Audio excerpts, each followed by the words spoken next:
कवच देव पूजा का एक प्रमुख अंग है। जिस प्रकार युद्ध में जाने से पूर्व योद्धा लौह कवच से अपने शरीर के अंगों तथा आयुधों को सुसज्ज करता है, उसी प्रकार आध्यात्मिक जगत के लोग दैवी आपदाओं से अपनी सुरक्षा के लिए अपने इष्ट देव से जिस स्तोत्र द्वारा प्रार्थना करते हैं, उसे कवच कहा जाता है। यथा शस्त्र प्रहाराणाम कवचम प्रतिवारणम तथा दैवोपघातनाम शांतिर्भवति वारणम। अर्थात जैसे शस्त्र के प्रहार से चर्म अथवा धातु का बना हुआ कवच अर्थात ढाल रक्षा करता है, उसी प्रकार दैवी आघात से कवच रक्षा करता है। कवच स्तोत्र में सर्वप्रथम विनियोग किया जाता है। विनियोग में यह बताया जाता है कि मंत्र या स्तोत्र का प्रयोग किस संदर्भ में किया गया है, उसके देवता कौन हैं, ऋषि कौन हैं, छंद कौन सा है, कौन सी दैवी शक्ति है। इस प्रकार विनियोग द्वारा मंत्र स्तोत्र का पूर्ण परिचय दिया जाता है। तत्पश्चात इष्ट देव का ध्यान किया जाता है। अंजनी नंदन श्री हनुमान जी श्री रुद्र के अवतार हैं। रुद्रावतारः संजगे वायु पुत्र प्रतापवान, रुद्र देह तजी नेह बस बानर भे हनुमान। शास्त्रों में श्री शिव जी को पंचमुखी कहा गया है। उपासना पद्धति में श्री शिव जी की पंचवक्त्र पूजा का भी विधान है। अस्तु, श्री हनुमान जी के रुद्र रूप की उपासना के लिए सर्वप्रथम श्री पंचमुखी हनुमत कवच का पाठ करने का विधान है। चारों दिशाओं में इनके 4 मुख हैं तथा ऊपर एक मुख है। इस पंचमुख स्वरूप वाले श्री हनुमान जी से अपने समस्त विघ्नों को दूर करने तथा रक्षा करने के लिए प्रार्थना की जाती है। शुद्ध अंतःकरण तथा शुद्ध शरीर से एकाग्रचित होकर प्रतिदिन श्री पंचमुखी हनुमत कवच का 11 बार पाठ करने या श्रवण करने से सभी सिद्धियां प्राप्त होती हैं।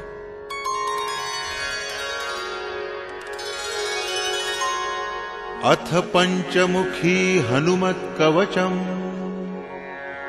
अस्य श्री पंचमुखी हनुमत कवच स्तोत्र मंत्रस्य ब्रह्मा ऋषिः गायत्री छन्दः हनुमान देवता राम बीजं मम शक्तिः चंद्र इति कीलकम्।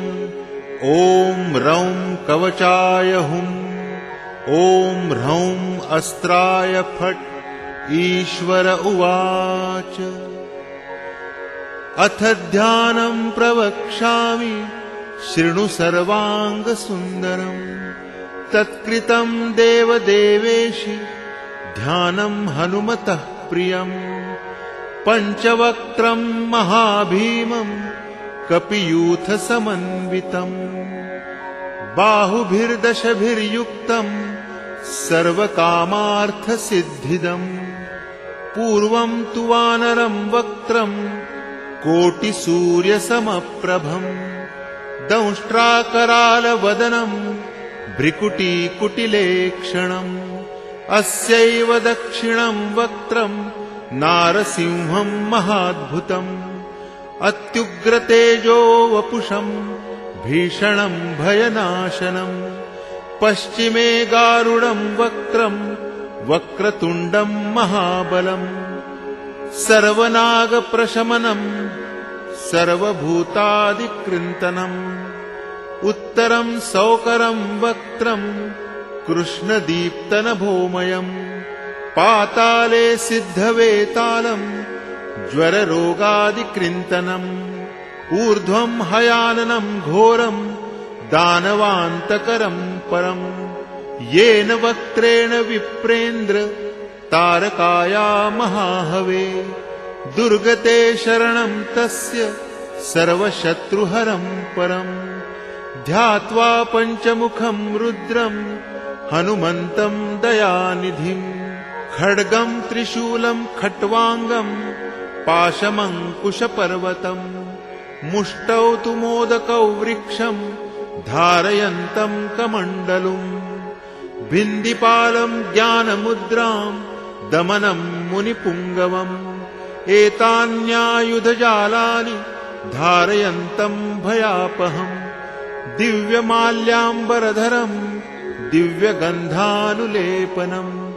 सर्वैश्वर्यमयं देवं हनुमद्विश्वतोमुखम् पञ्चास्यमच्युतमनेकविचित्रवर्णं वक्त्रं सशङ्खविभृतं कपिराजवीर्यम् पीताम्बरादिमुकुटैरपि शोभिताङ्गम् पिङ्गाक्षमञ्जनिसुतं ह्यनिशं स्मरामि मर्कटस्य महोत्साहं सर्वशोकविनाशनम् शत्रुसंहारकं चैतत् कवचं ह्यापदं हरेत् ॐ हरिमर्कटमर्कटाय स्वाहा ॐ नमो भगवते पञ्चवदनाय पूर्वकपिमुखाय सकलशत्रुसंहारणाय स्वाहा ॐ नमो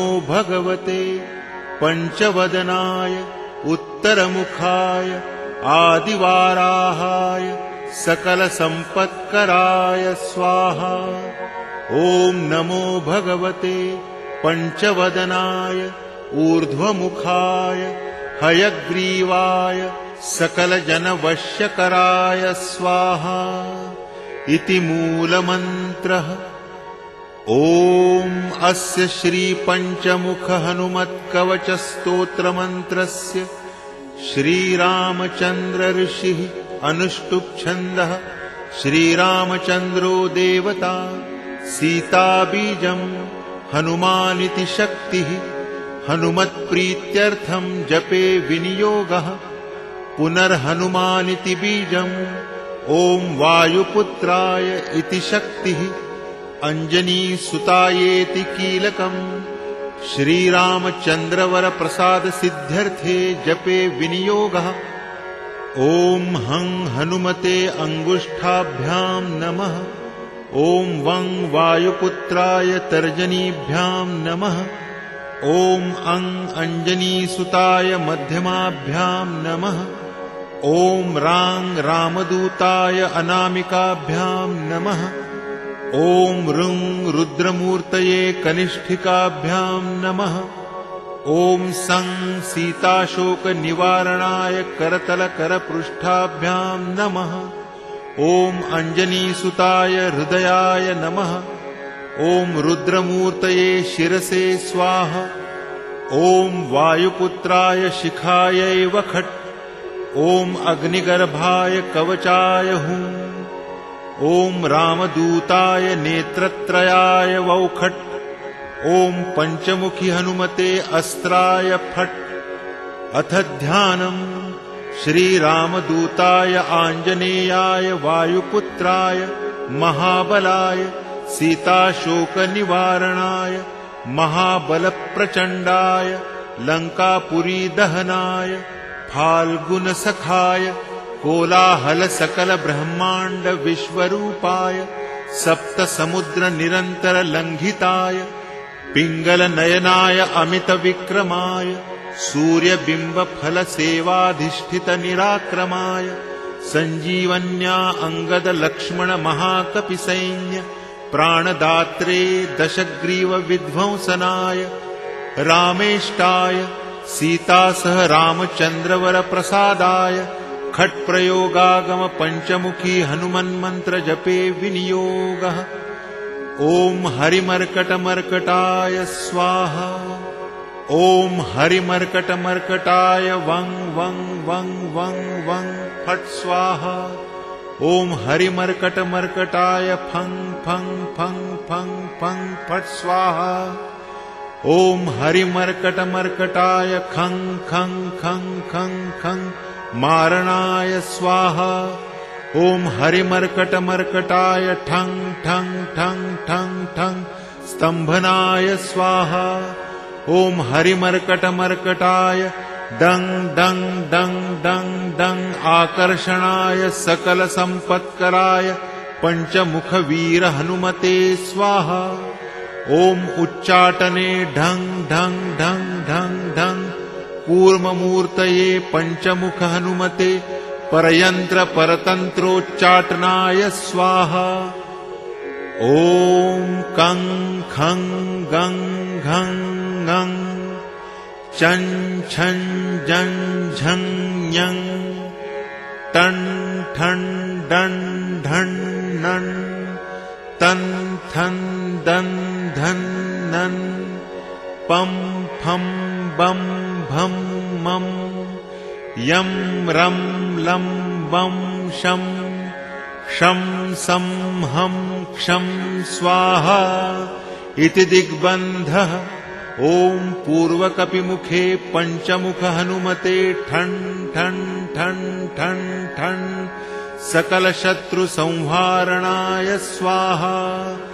ॐ दक्षिणमुखे पञ्चमुख हनुमते करालवदनाय नरसिंहाय रां रां रां रां रां सकलभूतप्रेतदमनाय स्वाहा। ॐ पश्चिममुखे गरुडासनाय पञ्चमुखवीर हनुमते मं मं मं मं मं सकलविषहराय स्वाहा। ॐ उत्तरमुखे आदिवाराहाय लं लं लं लं लं नरसिंहाय नीलकण्ठाय पञ्चमुख हनुमते स्वाहा। अञ्जनीसुताय वायुपुत्राय महाबलाय रामेष्टफाल्गुनसखाय सीताशोकनिवारणाय लक्ष्मणप्राणरक्षकाय कपिसैन्यप्रकाशाय सुग्रीवाभिमानदहनाय श्रीरामचन्द्रवरप्रसादकाय महीवीर्याय प्रथमब्रह्माण्डनायकाय पञ्चमुख हनुमते भूतप्रेतपिशाच ब्रह्मराक्षसशाकिनी डाकिनी अन्तरिक्षग्रह परमन्त्र परयन्त्र परतन्त्र सर्वग्रहोच्चाटनाय सकलशत्रुसंहारणाय पञ्चमुख हनुमद्वरप्रसादक सर्वरक्षकाय जं जं जं जं जं स्वाहा। इदं कवचं पठित्वा तु महाकवचं पठेन्नरः एकवारं पठेन्नित्यं सर्वशत्रुनिवारणम् द्विवारं तु पठेन्नित्यं पुत्रपौत्रप्रवर्धनम् त्रिवारं पठते नित्यं सर्वसम्पत्करं परम् चतुर्वारं पठेन्नित्यं सर्वलोकवशीकरम् पञ्चवारं पठेन्नित्यं सर्वरोगनिवारणम् षड्वारं तु पठेन्नित्यं सर्वदेववशीकरम् सप्तवारं पठेन्नित्यं सर्वकामार्थसिद्धिदम् अष्टवारं पठेन्नित्यं सर्वसौभाग्यदायकम् नववारं पठेन्नित्यं सर्वैश्वर्यप्रदायकम् दशवारं पठेन्नित्यं त्रैलोक्यज्ञानदर्शनम् एकादशं पठेन्नित्यं सर्वसिद्धिं लभेन्नरः कवचस्मृतिमात्रेण महालक्ष्मीफलप्रदम्। ॐ पञ्चमुखी हनुमत्कवचम् ॐ तत्सत्।